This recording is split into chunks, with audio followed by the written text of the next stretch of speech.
A contramano. Hoy vamos a tener la oportunidad, por suerte, de hablar de uno de esos temas que nos gustan, los temas estructurales, en los cuales en general no hay ningún tipo de grieta y que tiene muchas consecuencias en muchas áreas. Esa es nuestra simple definición de una cuestión estructural. En este caso vamos a hablar de la ley que regula las entidades financieras.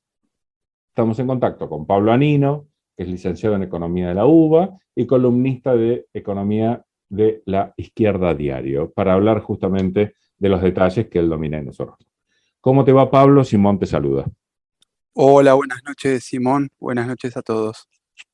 Muchas gracias por hablar con nosotros. Empecemos a desandar el camino de la descripción de la ley de entidades financieras. ¿Cómo es? Para remitirse a qué es la Ley de Entidades Financieras, hay que tener en cuenta que es una ley que está vigente desde el año 1977. Es decir, la Ley 21.526, que actualmente regula las entidades financieras, fue establecida por la dictadura militar. En ese momento estaba al frente del Ministerio de Economía José Martínez de Oz. Bueno, fue una pieza clave del programa económico de Martínez de Oz. Yo ahora después voy a volver sobre la ley de entidades financieras, pero quiero mencionar algunos elementos claves del programa económico de Martínez de Oz, aparte de la persecución, desaparición forzada de personas, de militantes políticos y demás. El plan económico Martínez de Oz tenía como objetivo, y lo logró en los primeros años, bajar un 40% el poder de compra de los salarios reales de los trabajadores, eliminar retenciones a las exportaciones agropecuarias, aplicar un programa de reducción progresiva de los aranceles a la importación, es decir, liberalización del comercio exterior, lo cual se completaba con la eliminación de subsidio a exportaciones no tradicionales. Y en todo este paquete se incluye la liberalización de los mercados cambiarios y financieros. Según entiendo, corregime, todo lo que no hay que hacer si querés tener una economía fuerte, ¿verdad? Por eso yo describía que empezaba por un descenso del 40% de poder de compra de los salarios y, ya lo conocemos ahora y lo estamos también como viviendo en estos tiempos, una reducción del gasto público, eliminación de subsidios a los servicios públicos, es decir, aumento de la electricidad, del gas, etcétera. Es decir, está inscrito en ese programa económico de la dictadura que tenía como finalidad aplicar incipientemente lo que ya después, más adelante, iba a ser programas neoliberales. Era lo que pedían los centros financieros internacionales. Yendo a la ley de entidades financieras, lo que estableció fue una desregulación de todo el sistema financiero, es decir, poco control, poca regulación por parte del Estado, en este caso por parte del Banco Central, que es el que establece el control y la regulación del sistema bancario argentino, y al mismo tiempo libertad. Bueno, el espíritu de la ley, y muchos lo dicen, es que los bancos hagan todo lo que quieren menos lo que está prohibido. Y como el Banco Central en principio no le prohibía casi nada, podían hacer lo que querían. Ahí en los orígenes de esta ley de entidades financieras, que después podemos mencionar algo, pero tuvo algunas reformas parciales en los últimos, bueno, desde la dictadura hasta acá, pero en su espíritu sigue en pie esa ley que regula los bancos. Permitió, por ejemplo, crear muchas entidades financieras. El sistema bancario en un principio creció, o sea, había que tener un buen volumen de capital, pero como se estaba desregulada la creación de entidades financieras, cualquiera se juntaban 2 o 3 amigos y hacían un banco. Esa fue una de las consecuencias, que se puedan crear bancos libremente y abrir sucursales. La otra, se desregularizaron las tasas de interés, ¿no? Entonces, cuando se regularizan las tasas de interés, cualquiera que abre un banco con poco control, con poca regulación por parte del Estado, ofrece cualquier tasa de interés. Total, puede después pagarla o no, Entonces eso le permite captar depósitos, ¿no? Pues si yo ofrezco una tasa de interés muy alta, eh, es un incentivo para captar depósitos. El problema es que después esos depósitos no Pagarla. se van a poder retornar Sí, con el pago totalmente. de los intereses correspondientes, ni siquiera con el capital original. Eh, y por otro lado, eh, se produjo una descentralización del sistema de depósitos.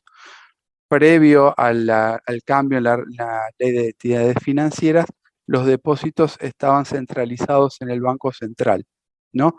Nosotros en ese momento no era tanto como ahora, pero ahora todos los, por ejemplo, los salarios de los personal en blanco, en una economía que igual tiene una alta irregularidad, es decir, de personas no declaradas, pero todos los salarios en blanco van necesariamente al sistema bancario porque los depositan, por ley se depositan ahí, después uno tiene que ir al cajero y sacar plata, pero en principio todos nuestros ahorros o nuestros ingresos van al sistema bancario.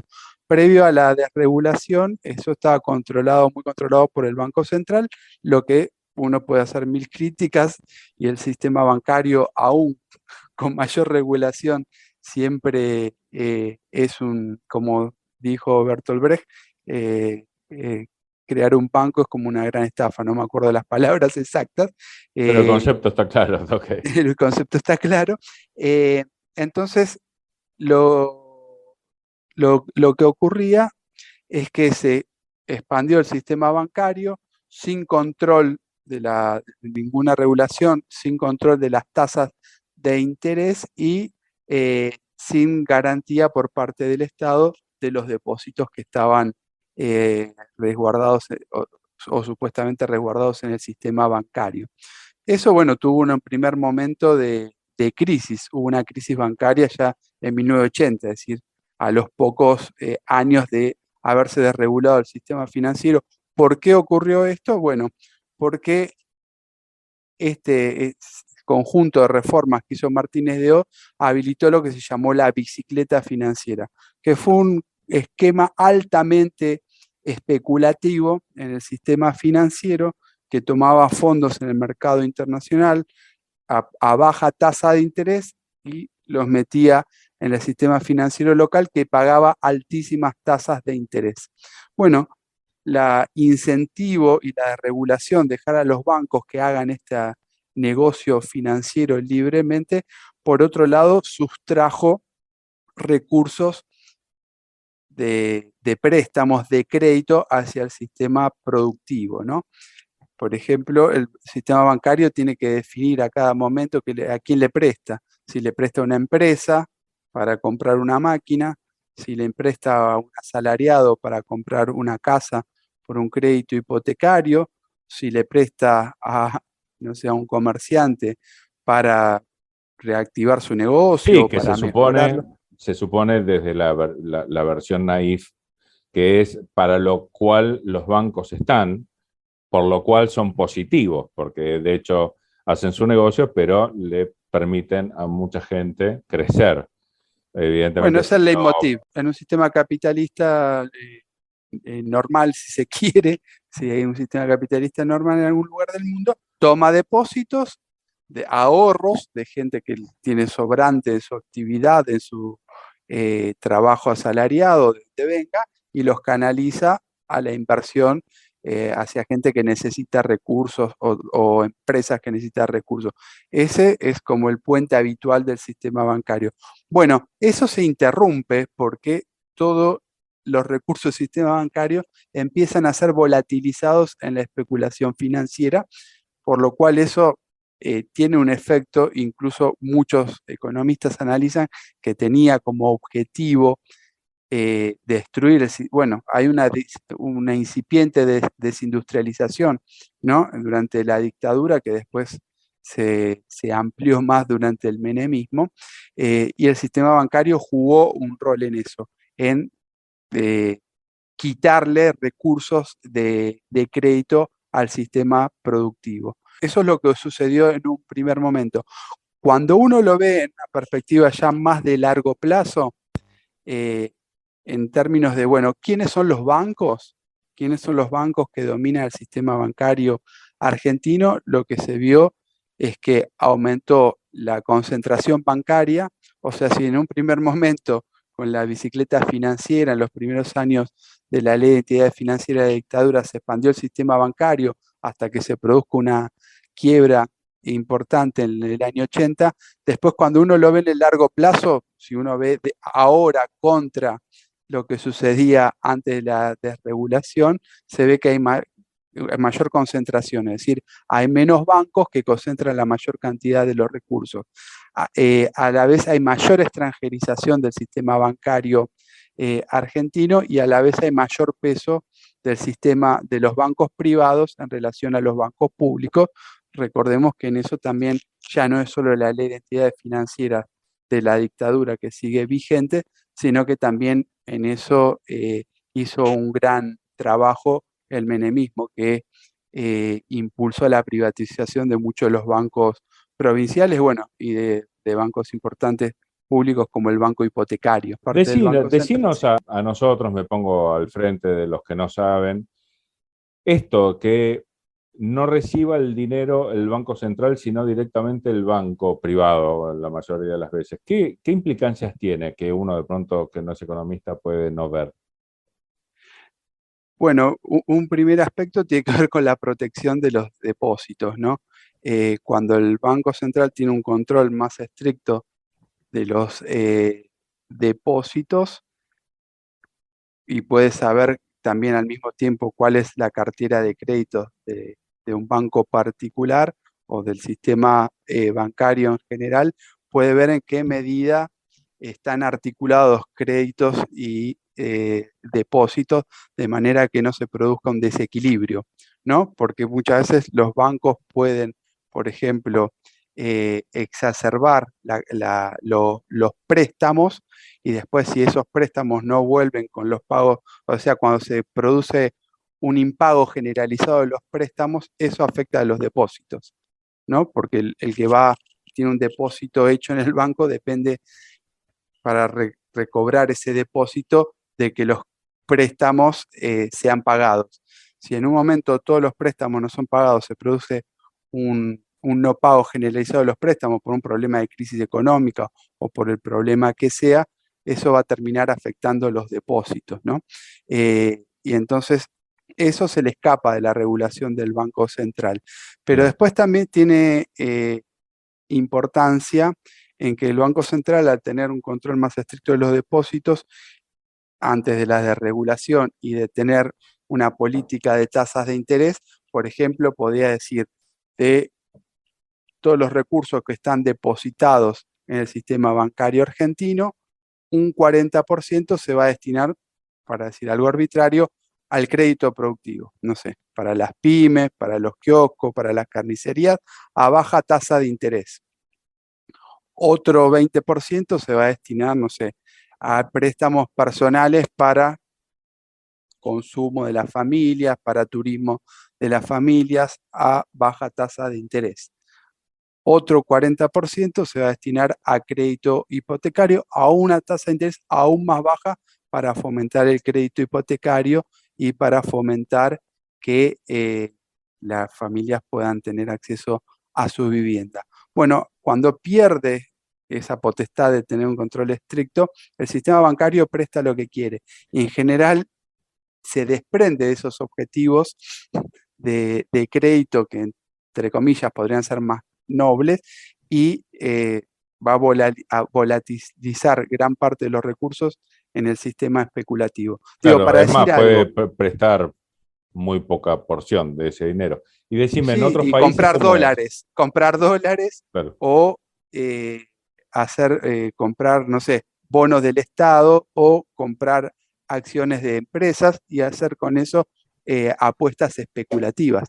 Bueno, de hecho hoy gran parte de los recursos del sistema financiero argentino, del sistema bancario argentino, no están destinados al crédito, están destinados a comprar lo que se llama LELIQ, letras de liquidez del Banco Central.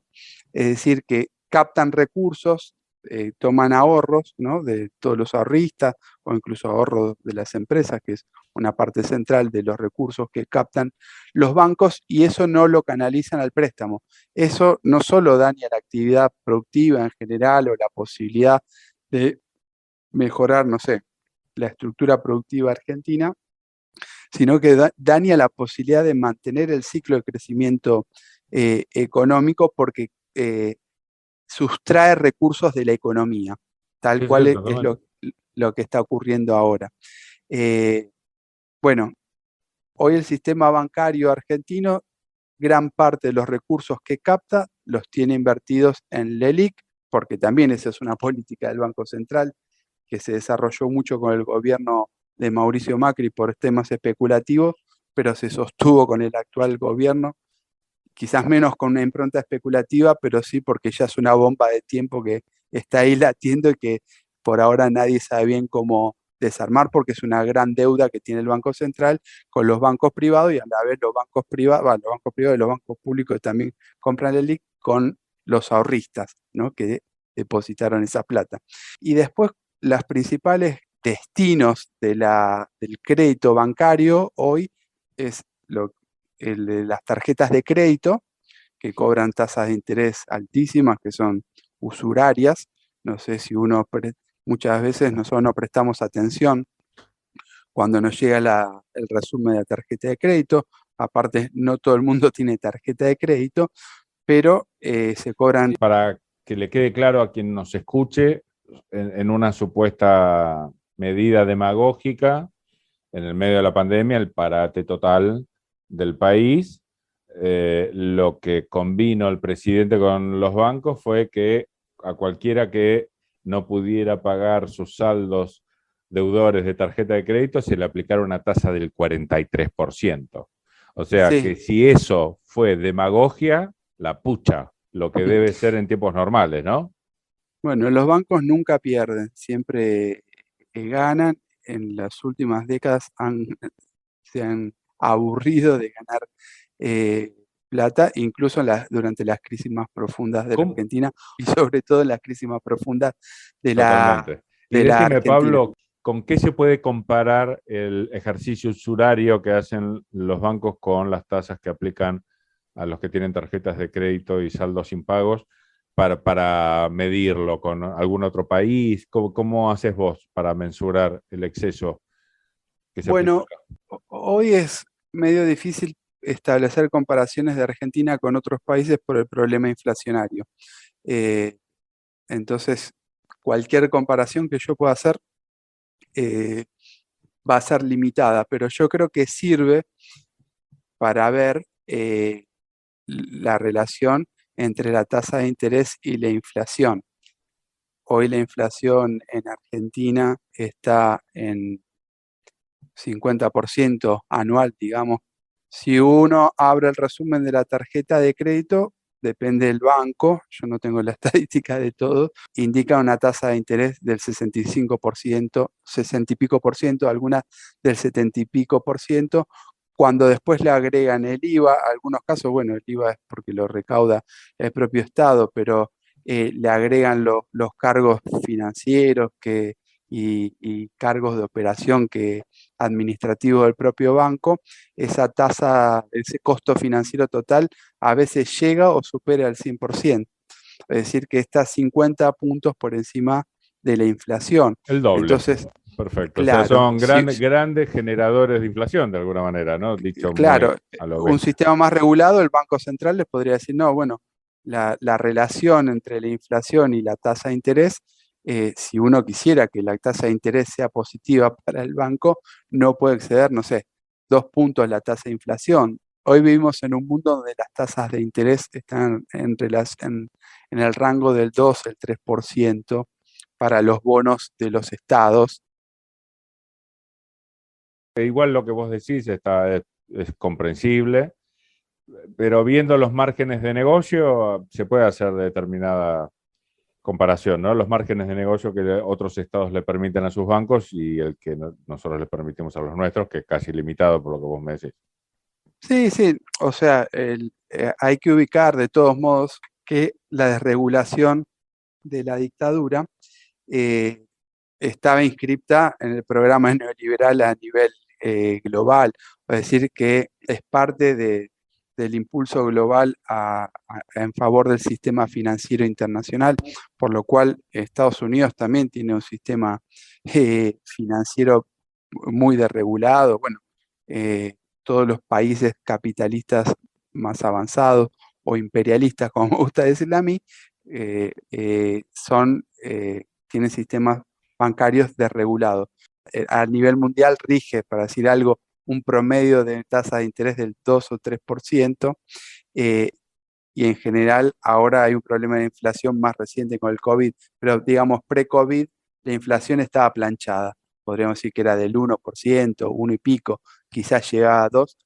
La relación entre la tasa de interés y la inflación era mínima, era mínima.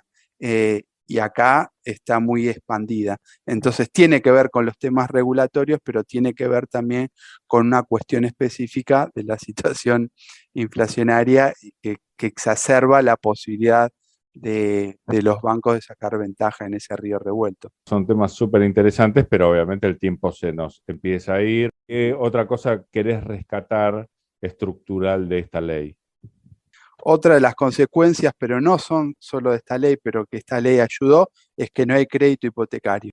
Es un problema grave que se ve, por ejemplo, en muchas tomas de tierras, en el acceso o la urbanización informal de las familias más pobres del país, porque no hay No, totalmente. Claro, política de porque en vivienda ni crédito realidad hipotecario. en un país un poquito más regulado, deberían, quizás hasta podría ser una política impuesta por el Banco Central a los bancos privados que brinden préstamos hipotecarios, ¿no? Corregime. Bueno, sí, Argentina En está este muy caso atrás. no hay ninguna orden porque no hay desregulación total, así que prestan si quieren.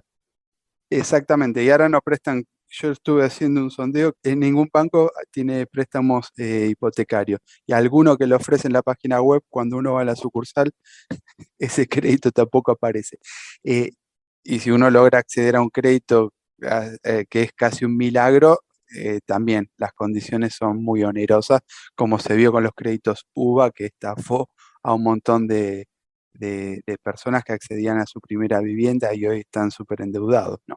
Y están reclamando por una modificación de ese sistema crediticio Y que estableció el decime, macrismo.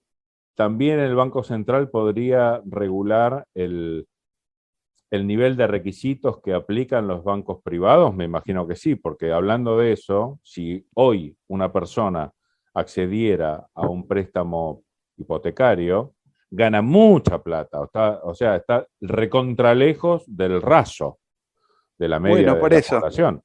las condiciones son imposibles de cumplir para acceder a un crédito hipotecario para cualquier asalariado, diría casi para, no sé, el 99% de los asalariados, eh, pero eso se vincula también con que hay una destrucción histórica del poder de compra del salario. Si el salario estuviera fortalecido, aparte de cambiar el sistema bancario, también se facilitaría el préstamo por el lado de salarios fortalecidos, ¿no? Y, y por último, tampoco se canaliza crédito hacia la producción. El sistema bancario argentino no da casi crédito a la producción y de hecho todo el tiempo aparece el Estado tratando a través del Ministerio de Producción y demás de dar algún subsidio y demás para subsidio que lo canalizan a través de los bancos para tratar de que haya algún mínimo crédito productivo para pymes o no tan pymes, y eso no termina de ocurrir. Y otra consecuencia muy grave que tiene la desregulación de la dictadura del sistema bancario es que con esa ley que los desreguló y junto con muchos tratados bilaterales que tiene Argentina, eh, facilita la libre circulación del dinero especulativo de Argentina y su flujo con los centros financieros imperialistas internacionales, por lo cual este sistema bancario así desregulado es como el núcleo central de la fuga de capitales de la Argentina. La fuga de capitales son recursos que se llevan los grandes empresarios argentinos, no sé, Arcor, Techin, la familia Macri, la empresa Ford, Volkswagen, todos fugan capitales al exterior, las grandes empresas y los personajes más ricos del país, y esos recursos se canalizan a través del sistema bancario. Y de hecho hay investigaciones que incluso del propio Congreso de la Nación, por ejemplo en el 2001, mientras a la gente común, digamos, la pusieron en el corralito, y hoy estamos creo que en el aniversario estos días del corralito de Cavallo, a la gente le impedían sacar la plata del sistema bancario, el sistema bancario a la vez fue el que organizó la fuga, una fuga de capitales gigantesca de los grandes empresarios y los más ricos del país a las guaridas fiscales, es decir, a lugares donde pagan pocos impuestos. ¿Decís esa investigación constantemente o en esa época, al mismo tiempo del corralito? No, en esa época al mismo tiempo del corralito. De hecho, el último desembolso... Porque sé que después se siguió haciendo, pero bueno, me estás marcando un evento puntual histórico, muy bien. No, tenés razón vos, Simón, en que es una constante de la economía argentina la fuga de capitales. Eso ocurre todo el tiempo y es uno de los grandes problemas de por qué faltan dólares, porque los poderosos del país se los llevan afuera. Pero en el 2001, por ejemplo, el último crédito, el último desembolso que mandó el Fondo Monetario Internacional a Argentina, supuestamente para estabilizar el país, se lo fugaron todo. Y eso está demostrado en las investigaciones, en la investigación del Congreso, y gran parte de esa fuga de capitales la organizaron el Banco Bilbao Vizcaya Argentina, el BBVA, antes era Banco Francés, el Banco Santander, el Banco Citibank, el HSBC, bueno, la banca del Laboro, ahora creo que no está más. Bueno, está demostrado que esos bancos organizaron la fuga, el 80% de la fuga del 2001, que se consumió casi todo el último desembolso del Fondo Monetario Internacional. Es decir, el Fondo Monetario Internacional financió la fuga de capital y después la deuda quedó a cargo de todos los argentinos. Hay otra investigación del Congreso, si yo mal no recuerdo, del año 2014 o del año 2015, del caso HSBC, que ya aparecía en la investigación del 2001, el HSBC, en el 2014-2015, a través de una develación que hizo un ex empleado del HSBC, si no recuerdo si era de Suiza o de Francia, el ex empleado se llamaba Hervé Falciani. Él hizo una develación donde demostró que el HSBC tenía una banca paralela que facilitaba la fuga de capitales y la evasión impositiva, no solo de los ricos de Argentina, sino de todos los países del mundo. Y en el capítulo argentino había 40.040 cuentas de argentinos en el HSBC de Suiza que no habían sido declaradas, es decir, habían sido utilizados para esto, para evadir impuestos y fugar capitales, con muchos renombrados personajes que tenían cuentas, como la fallecida Amalita Lacroze de Fortabat, que era la dueña de Loma Negra. Totalmente. Bueno, querido sí. Pablo, sos una máquina de tener datos, pero tenemos que ir cerrando por lo menos esta charla. No, bueno, muy amables y gracias por el tiempo. Si querés agregar algo que sea trascendente, por favor, hacelo. Lo último sintético, yo creo que sería necesaria una banca nacional estatizada bajo gestión de los trabajadores y trabajadoras. Perfecto, con moñito dejaste el mensaje, me parece muy bien. Muy bien. Te agradecemos un montón que hayas charlado con nosotros y fue realmente muy enriquecedora la charla. Muchas gracias, Simón. Un abrazo grande. Un abrazo. Rápido. ¿Cuánto es 2 más 2? 5. ¡Ay, Dios! ¿Cómo 5? ¿Qué preferís? ¿Velocidad o precisión? A contramano.